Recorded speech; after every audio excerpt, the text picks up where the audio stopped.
A paz do Senhor Jesus, estamos iniciando mais um Instantes Finais, este programa que tem por objetivo explicar as profecias bíblicas, os eventos escatológicos e nos últimos meses, estamos explicando o livro do Apocalipse, que tem tudo a ver com escatologia e com profecias bíblicas. E eu quero mais uma vez agradecer por sua audiência, a você que é nosso irmão, você que é evangélico, você que é cristão, independente da sua denominação. A você que por alguma razão, por algum motivo ainda não é evangélico, ou quem sabe já foi evangélico e por algum motivo já não está mais fazendo parte da igreja, mas eu quero agradecer também por sua audiência, ou até mesmo você que é de outra religião. O nosso objetivo aqui é tríplice, não é? Você sabe disso. É que você que é cristão, você que é evangélico, que você seja edificado, que você possa crescer espiritualmente. Se você ainda não é cristão, você ainda não é evangélico, que você possa receber Jesus como seu Salvador pessoal. Esta é a escolha, a decisão mais importante que nós podemos tomar aqui em vida. E se por alguma razão você já foi cristão, já foi evangélico e por alguma razão parou na caminhada, o nosso desejo é que você possa voltar à casa paterna como filho pródigo e possa mais uma vez desfrutar das bênçãos, dos benefícios, dos privilégios de estar na casa do Pai. Que Deus te abençoe, que as bênçãos de Deus continuem sendo derramadas sobre você e sobre a sua família. Se você quer entrar em contato conosco, você pode ficar à vontade para enviar sua mensagem, sua crítica, sua pergunta, sua sugestão, sua opinião, enfim, fique à vontade.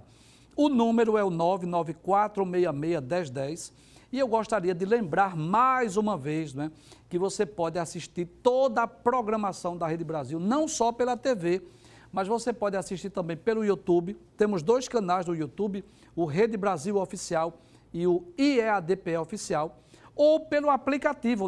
Você pode ir lá no seu Play Store, você pode baixar esse aplicativo Rede Brasil TV e assistir de qualquer lugar a nossa programação no seu celular ou no seu smartphone.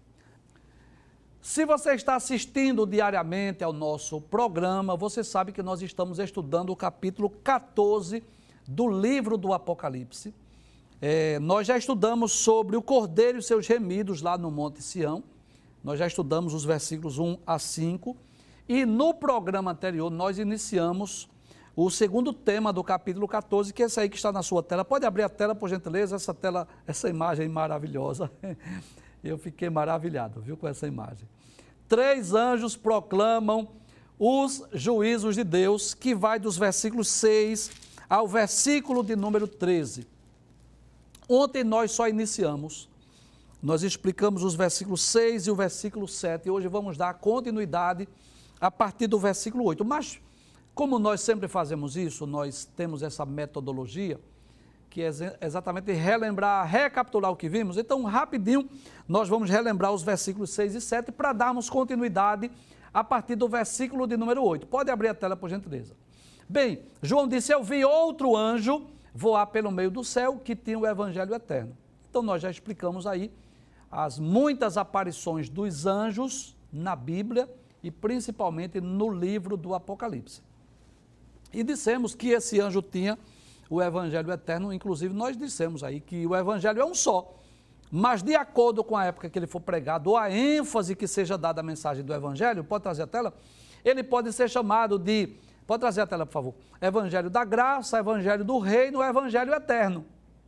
É o mesmo evangelho. Agora a ênfase do evangelho da graça é essa, Jesus morreu para nos salvar e veio nos buscar para morar no céu. A ênfase do evangelho do reino é essa, Jesus voltará para implantar o milênio. E a ênfase do evangelho eterno é essa, a vida não termina aqui não.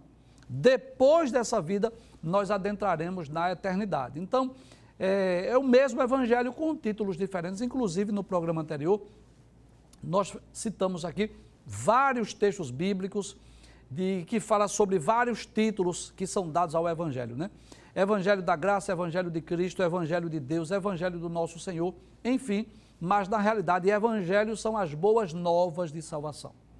Também explicamos no programa anterior que os anjos não pregam o evangelho eles viabilizam meios, eles abrem portas, como ocorreu no capítulo 8 do livro dos Atos, um anjo que falou com Filipe para ele ir para a estrada que desce de Jerusalém para Gaza, para pregar para o eunuco.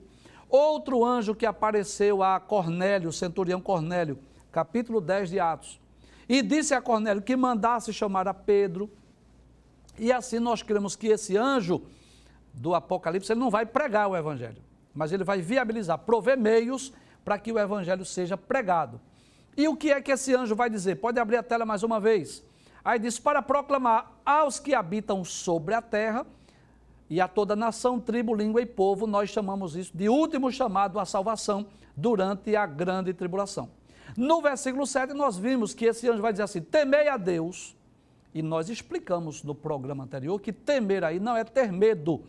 Deus não quer que tenhamos medo dele, Deus quer que nós possamos temê-lo. E o que é temer a Deus? Temer a Deus significa reverenciá-lo, respeitá-lo, reconhecer a sua autoridade, a sua soberania. Mas o texto não diz que nós devemos apenas temer a Deus, mas também dar-lhe glória, né? Deus é digno de honra, de glória, de louvor e adoração. E por que os homens que estiverem na terra deverão dar glória? O texto vai dizer, abre a tela, porque é vindo a hora do seu juízo. E que juízos são esses, professor? São aqueles que nós vamos estudar nos próximos programas. São os 7 cálices, a destruição da Babilônia, o juízo final, o lago de fogo, enfim, o juízo que está se aproximando. E o anjo diz ainda, adorai aquele que fez o céu, a terra e as fontes das águas. A terra, o mar e as fontes das águas. Em outras palavras, a Bíblia está deixando bem claro que somente Deus, pode trazer a tela, por favor, somente Deus, o Deus Trino, Pai, Filho e Espírito Santo, é digno, é merecedor de adoração. Nem mesmo os seres angelicais devem ser adorados. Adoração é algo que nós devemos atribuir ou tributar única e exclusivamente a Deus. Inclusive, algumas pessoas, às vezes costumam dizer assim, eu adoro isso, eu adoro aquilo. Não é correto dizer isso. Então, você talvez tenha uma fruta preferida e você diz assim, eu adoro aquilo. Não, não é correto dizer assim. Diga que ama, que você gosta, mas adorar só a Deus. Hoje vamos dar continuidade a esse texto, né? E eu quero mais uma vez lembrar, faça da sua casa uma sala de aula. Esteja com a sua Bíblia, se for possível, esteja com o seu caderno, faça suas anotações. Se surgir alguma dúvida, você manda depois uma mensagem para nós, que nós estaremos aqui, na medida do possível, pronto para responder. Agora, se você está num ambiente de trabalho, ou em algum local público que você não pode abrir uma Bíblia, ou você não pode fazer suas anotações, então a equipe de arte preparou aí os slides com imagens e textos. E eu quero lembrar mais uma vez que essas imagens são meramente ilustrativas para que você possa, pelo menos, ter uma ideia daquilo que João viu nas revelações, nas visões do Apocalipse. Vamos ao versículo de número 8, dizendo, veja o que diz. Diz assim, e outro anjo, agora é o segundo anjo. Observe que o título lá em cima diz que são 3 anjos. O primeiro é o que tem o evangelho eterno, e agora apareceu o segundo. E outro anjo seguiu dizendo, ou seja, ele seguiu aquele que tem o evangelho eterno. Aí ele disse assim, caiu Babilônia, aquela grande cidade que a todas as nações deu a beber do vinho da ira da sua prostituição. Bem, eu gostaria de lembrar que esta Babilônia aí não é a Babilônia lá do livro de Daniel, lá do livro de Jeremias, que é mencionado no Antigo Testamento. Aquela Babilônia de Nabucodonosor. Não, não é. Essa Babilônia aí, ela é futura. Ela é escatológica. E nós vamos estudar com mais detalhe nos próximos programas. Mas eu quero só que você antecipe aí, para você ver onde está registrada na Bíblia a queda dessa Babilônia. Capítulo 17 do Apocalipse, a epígrafe diz assim, queda de Babilônia, a visão da grande prostituta assentada sobre a besta. capítulo 18, a epígrafe diz: a queda de Babilônia, lamentações sobre a terra. Então, na verdade, esse anjo está anunciando a queda, anunciando que Babilônia caiu, mas que nós vamos estudar de forma mais detalhada. Na verdade, o texto de Apocalipse capítulo 17 e Apocalipse capítulo 18 fala de duas Babilônias, uma religiosa e uma política. Essa religiosa é uma religião antiga, tudo nos leva a crer. Pelo texto bíblico, nos leva a crer que não é uma religião nova que vai surgir, não. Mas é uma religião antiga, que há milênios vem espalhando heresias, ensinando heresias sobre a terra. Essa é a Babilônia do capítulo 17. Inclusive, só antecipando, mas nós vamos explicar com mais detalhes posteriormente, né? O versículo 1 e 2 do capítulo 17 diz assim: e veio um dos 7 anjos que tinham as 7 taças e falou comigo dizendo: vem, mostrar-te-ei a condenação de prostituta que está sentada sobre muitas águas. Desculpe, a condenação da grande prostituta que está sentada sobre muitas águas, com a qual se prostituíram os reis da terra, e os que habitam na terra se embebedaram com o vinho da sua prostituição. Então, tudo nos leva a crer que esta Babilônia, que esta prostituta aqui do capítulo 17, ela fala, na realidade, de uma religião milenar que durante milênios tem ensinado heresias. Ela é apresentada aqui tanto como uma cidade chamada Babilônia, como também como uma prostituta, que nós vamos explicar posteriormente. Agora, a Babilônia do capítulo 18, ela não é uma religiosa, ela é uma cidade literal, e tudo nos leva a crer que é a sede do governo do anticristo no futuro. Nós vamos estudar esses 2 capítulos posteriormente, eu apenas trouxe antecipadamente esse anúncio, mas não vou explicar hoje os capítulos 17 e 18, porque ainda estamos no capítulo de número 14. Mas vamos voltar ao texto, né? O texto diz que o anjo vai dizer assim, pode abrir a tela: caiu Babilônia, aquela grande cidade que a todas as nações deu a beber do vinho da ira da sua prostituição. Então esse vinho aí fala da heresia, dos falsos ensinos. Você sabe o que é uma heresia? Eu vou lhe explicar. Uma heresia é todo ensino diferente ou contrário às Escrituras. Então, aquilo que é ensinado, por exemplo, por outras religiões, se está de acordo com a Bíblia, é uma doutrina bíblica. Se está contrário, se está diferente do que a Bíblia diz, é uma doutrina extra-bíblica ou antibíblica. E, nesse caso, ela pode ser chamada também de uma heresia, de um ensino herético, de algo deturpado. Pode passar o texto, por favor. Versículo de número 9. Diz assim: e os seguiu o 3º anjo. Agora sim aparece o 3º anjo. E o anjo diz assim, com grande voz. Ele traz uma mensagem de alerta, uma mensagem de advertência às pessoas que estiverem na terra. Se alguém adorar a besta e a sua imagem e receber o sinal da mão, pode passar o versículo 10, por favor, para acompanharmos a sequência, também o tal receberá do vinho da ira de Deus. Então, volte ao versículo 9, por favor. Então, esse anjo diz: o que é que vai acontecer? Pode trazer a tela? Com aqueles que adorarem a besta e a sua imagem. Quando nós explicamos o capítulo de número 13, nós já dissemos aqui que as pessoas que estiverem na terra serão obrigadas a seguir o governo do anticristo, a aceitar a marca da besta, a seguir a religião implantada ou imposta pelo falso profeta. Pode trazer a tela, por favor? A imagem imposta pelo falso profeta. E aqueles que estiverem na terra e não aceitarem a marca da besta, aqueles que não adorarem o anticristo, aqueles que não seguirem a religião do falso profeta, simplesmente serão perseguidos e mortos. Nós já dissemos, mas eu vou relembrar o que diz a Bíblia, capítulo 13, versículo 4.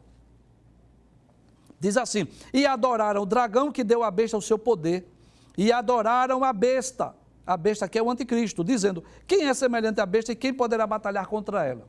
Versículo 15 diz: e foi-lhe concedido que desse espírito à imagem da besta, para que também a imagem da besta falasse, e fizesse que fossem mortos todos os que não adorassem a imagem da besta.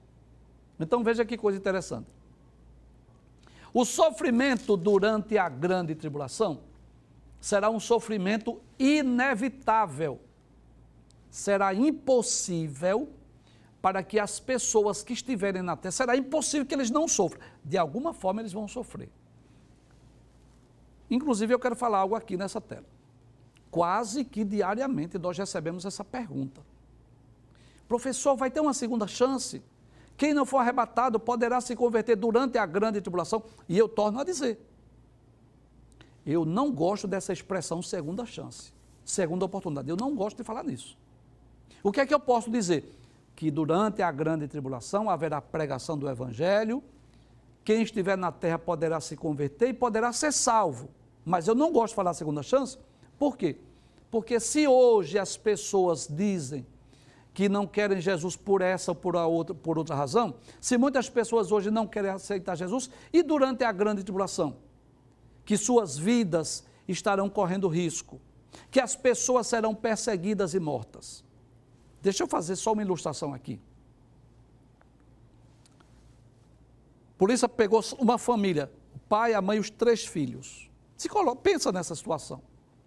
Diz assim, olha, vocês não têm a marca da besta não, né? Muito bem, vocês têm 2 opções. Ou você aceita a marca da besta ou vai morrer tudinho. Não, nós somos crentes. A gente não vai receber não, tá certo. Vamos começar a matar a criança. Você já imaginou nisso? Você tomar, por exemplo, uma criança recém-nascida do pai e da mãe, matar aquela criança na presença dos pais. Então matou a primeira criança, faltam 2 ainda e faltam os 2, o pai e a mãe. A pergunta, vocês querem ainda? Não, você já imaginou disso? Se essa morte for uma morte cruel, for uma morte lenta, se isso envolver, por exemplo, torturas, então não é bom pensar numa segunda chance, não devemos pensar numa segunda oportunidade, nós devemos estar prontos, devemos estar preparados para que sejamos arrebatados antes que tenha início esse período da grande tribulação, né? Voltando ao texto, então, as pessoas que estiverem na terra, pode trazer a tela, por favor. O que é que vai acontecer? Nós lemos. Serão mortas, versículo 15, capítulo 13, versículo 15. Para que também a imagem da besta falasse e fizesse que fossem mortos todos os que não adorassem a imagem da besta. Inclusive, se você quiser anotar, você pode anotar aí. Capítulo 6, versículos 9 e 10. Fala das almas que estão debaixo do altar, que foram mortas por amor da palavra de Deus e por amor do testemunho que deram. Capítulo 7, versículos 9, 13 e 14. João viu aquela grande multidão que ninguém podia contar. E o ancião perguntou assim, quem são esses? De onde vieram? João disse, não sei. Tu sabes. Ele disse assim, são os que vieram da grande tribulação, que lavaram as suas vestes e as branquearam no sangue do Cordeiro. Então, se a pessoa estiver na terra e essas pessoas não aceitarem a marca da besta, vão ser mortas, serão perseguidas, serão mortas. E as pessoas que aceitarem, o que é que vai acontecer com elas? Vai ter alguns privilégios. Professor, não tenho dúvida disso. Quem aceitar a marca da besta terá alguns privilégios. Posso te garantir. A pessoa vai poder trabalhar, viajar, comprar, vender. Terá uma vida normal. Não será perseguido pela polícia, não será preso, não vai morrer pelos exércitos do anticristo. Porém, há de experimentar o juízo de Deus. E esse, com certeza, será muito maior.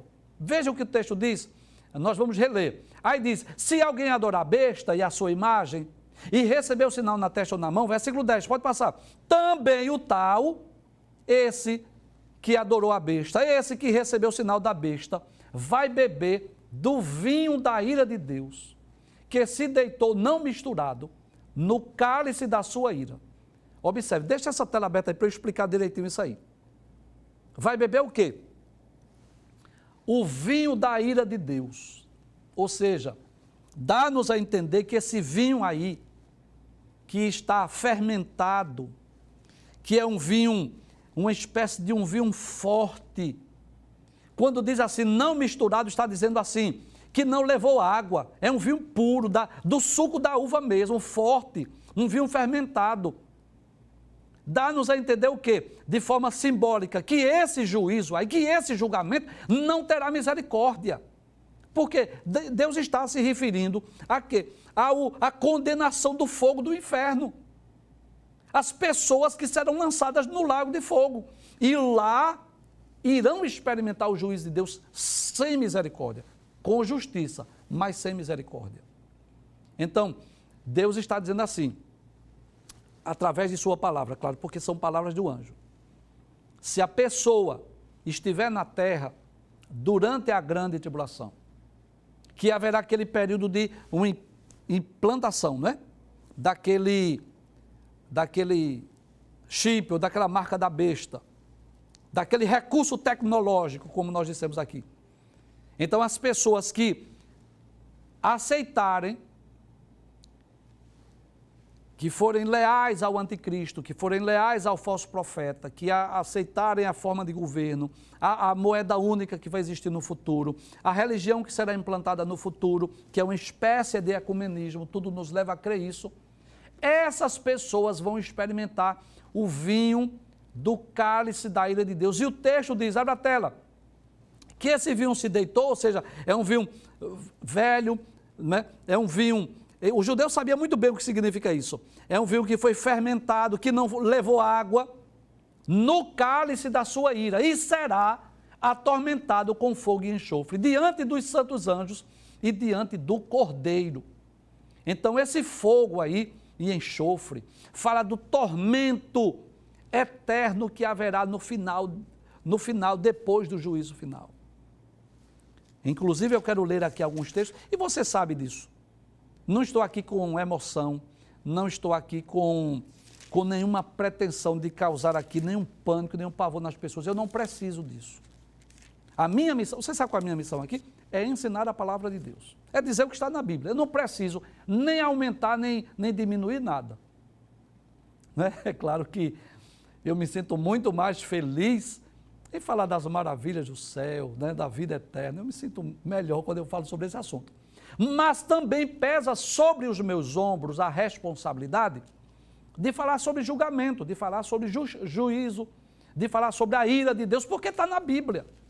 Eu não posso pular os versículos que falam da ira e de julgamento, eu não posso fazer isso. Eu estaria sendo infiel, primeiro, diante de Deus e segundo, diante das pessoas que estão nos assistindo, e principalmente do meu pastor, que confiou a nós essa responsabilidade. E eu não quero ser infiel nem diante de Deus, nem diante do meu pastor, diante da minha igreja e diante dos nossos telespectadores que estão nos assistindo. Então veja o que diz Apocalipse capítulo 20, versículo 15, diz, e aquele que não foi achado escrito no livro da vida, foi lançado no lago de fogo. E esse lago de fogo aqui é um tormento eterno. Ninguém pense que o lago de fogo, que o inferno é um período de tempo determinado, não, é indeterminado, é infinito. Veja o que diz Daniel 12, 2, diz assim, e muitos dos que dormem no pó da terra ressuscitarão, uns para a vida eterna e outros para vergonha e desprezo eterno. O texto deixa bem claro. Mateus capítulo 25, versículos de número 34, São Mateus capítulo 25, versículo de número 34, diz assim, então dirá o rei aos que estiverem à sua esquerda, à sua direita, vinde benditos de meu Pai, possuí por herança o reino que está preparado desde a fundação do mundo. Versículo 46, diz assim, versículo 41, Dirá o rei aos que estiverem à sua esquerda. São Mateus, capítulo 25, versículo 41. Então dirá o rei também aos que estiverem à sua esquerda: apartai-vos de mim, malditos, para o fogo eterno, preparados para o diabo e seus anjos. Versículo 46. E irão estes para o tormento eterno, mas os justos para a vida eterna. Marcos capítulo 9.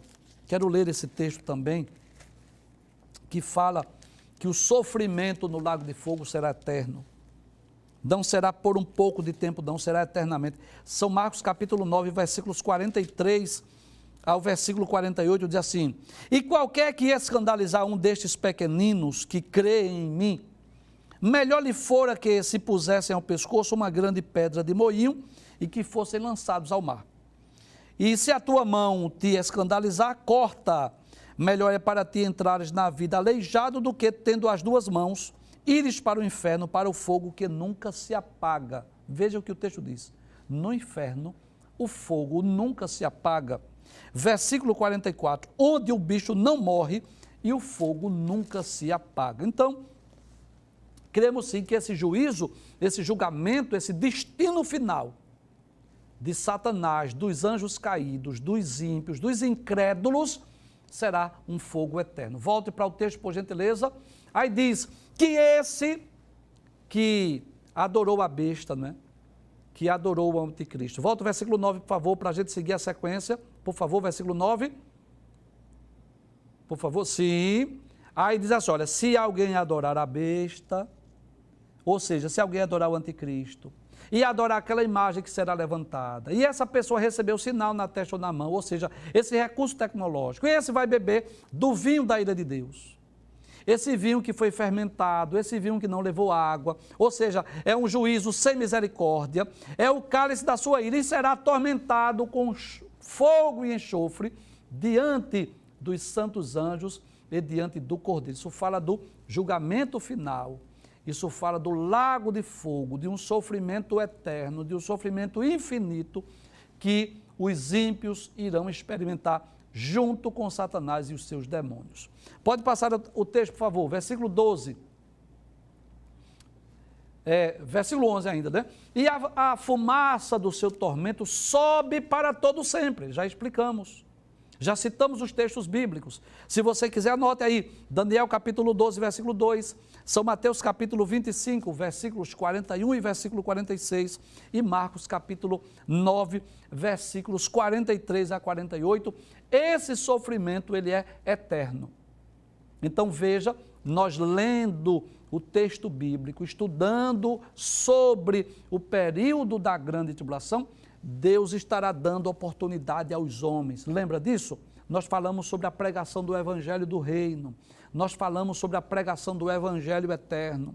Nós dissemos que haverá na terra 144 mil homens, judeus, escolhidos por Deus para levar as boas novas de salvação. Nós lemos, estudamos sobre as duas testemunhas, os dois servos de Deus que estarão na terra pregando o Evangelho se opondo ao governo do anticristo e à religião do falso profeta.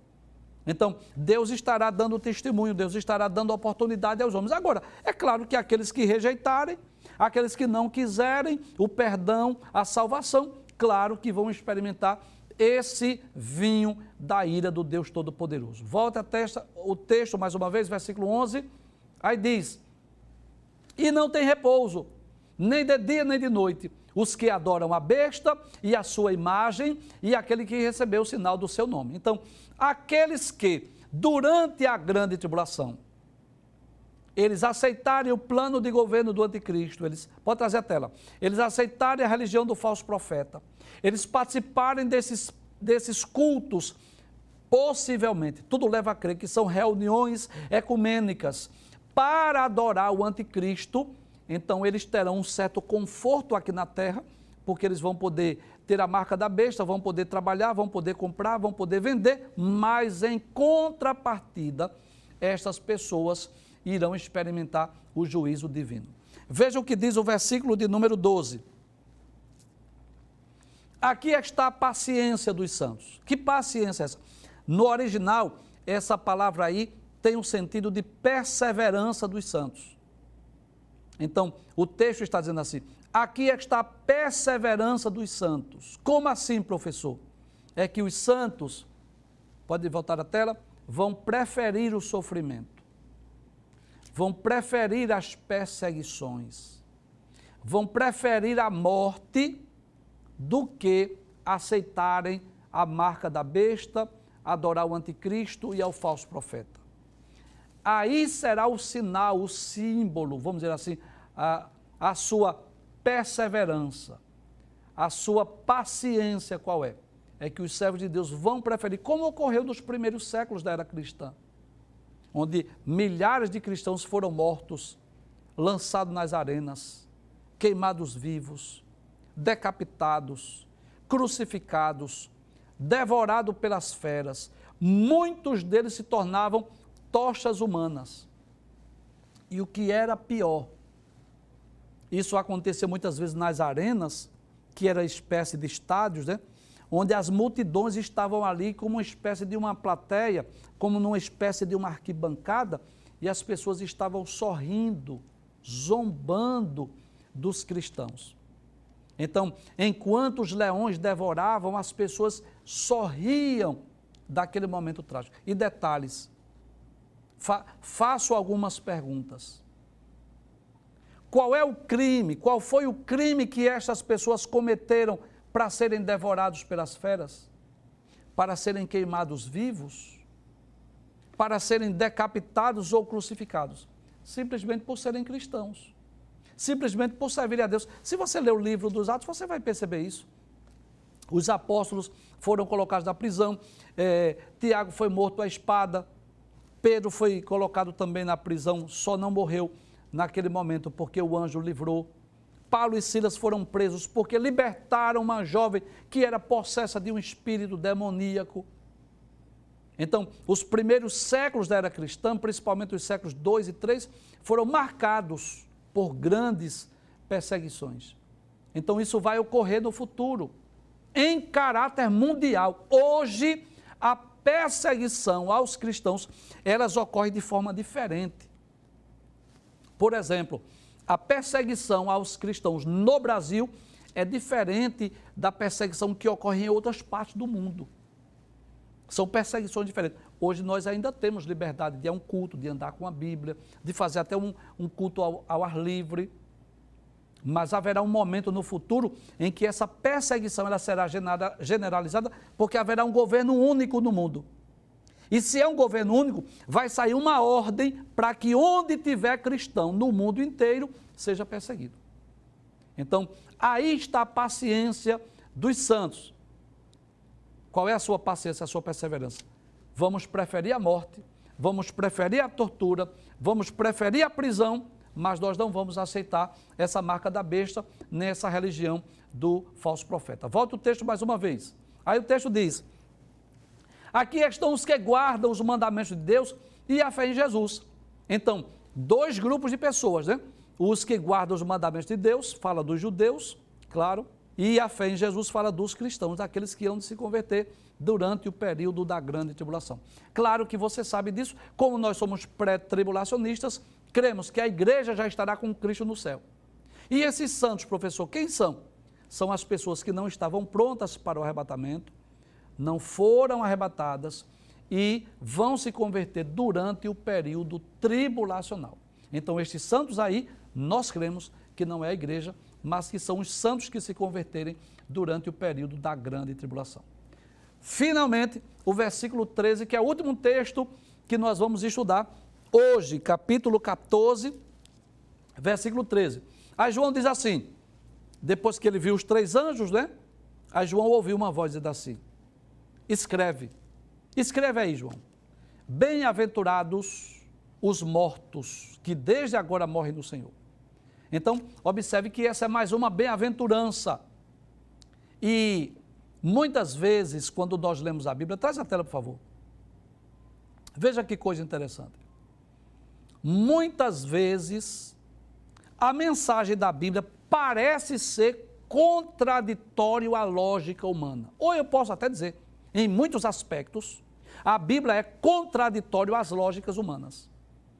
Porque o texto está dizendo que é feliz, que é bem-aventurado aqueles que agora morrem no Senhor. Então, claro que, entendendo o texto, João escrevendo, quem morrer no Senhor agora vai ser melhor do que naquele período, porque naquele período de sofrimento, aqueles que morrerem, o sofrimento será maior. Dá para entender isso? Sim ou não? Veja o texto. Bem-aventurados os mortos que desde agora, abre a tela, desde agora morrem no Senhor. Por quê? É melhor morrer agora, porque aqueles que forem mortos durante a grande tribulação, o sofrimento será maior. E eu quero hoje trazer uma palavra baseada nessa palavra. Bem-aventurado aqueles que morrem no Senhor. Sabe o que significa isso? Morrer no Senhor. Feliz é aquele que morre no Senhor. Que coisa interessante. Nós estamos saindo de um período, nem saímos ainda, essa é a realidade.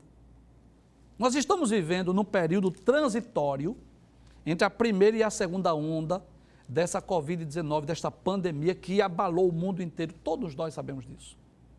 Que eu insisto em dizer, pelo amor de Deus, paremos de colocar culpa em Deus, pelo amor de Deus. Não coloque a culpa em Deus. Deus não creio nisso, que foi Deus que mandou esse Covid-19. Tudo leva a crer que isso foi preparado em laboratório. Alguém muito inteligente que criou isso, espalhou pelo mundo e agora quer vender vacina. Dá para entender a lógica? Pois bem, a pessoa foi lá, criou a vacina, abalou o mundo, abalou a economia mundial e agora quer vender vacina para o mundo inteiro, inclusive aqui para o Brasil. Dá para entender o recado? Muito bem. Mas que coisa interessante. Com essa pandemia morreu muita gente. E morreu muitos servos de Deus. É possível que você tenha perdido entes queridos, talvez um pai, talvez uma mãe, um esposo, um filho, uma filha. Mas eu quero te dizer algo hoje tremendo, extraordinário. A Bíblia diz assim, bem-aventurado aqueles que desde agora morrem no Senhor. E nós não devemos lamentar pelos que foram. É claro que ficamos com saudades.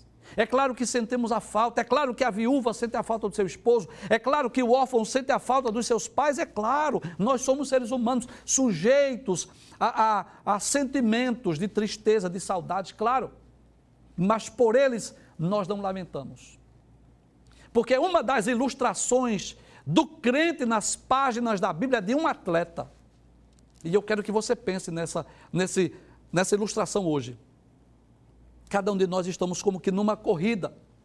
E aqueles que morreram é como se eles já tivessem atravessado a linha de chegada.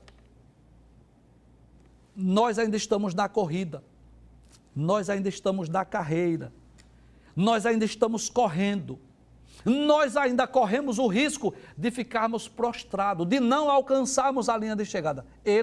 Aqueles que morreram no Senhor, eles já atravessaram a linha de chegada. Eu costumo usar essa ilustração. Já atravessaram a ponte, já estão no lugar seguro, já estão com a sua salvação completamente garantida, porque a nossa, nós ainda estamos batalhando por ela. Já somos salvos, mas precisamos estar vigilantes para não perder a salvação, porque a Bíblia diz, guarda o que tens, para que ninguém tome a tua coroa. E eu quero concluir o programa, pode abrir a tela mais uma vez? Bem-aventurado, felizes os mortos, que desde agora morrem no Senhor. Sim, diz o Espírito, é o Espírito que está dizendo, o Espírito Santo, para que descansem dos seus trabalhos, né? Depois de tanto labor, depois de tanto trabalho, estão no paraíso descansando. Aí diz, as suas obras os sigam. Que coisa interessante. As pessoas costumam dizer que nós não levamos nada dessa vida, mas levamos sim. E o que é que nós levamos? As obras, que vamos levar para que sejam galardoadas naquele grande dia, no dia do tribunal de Cristo.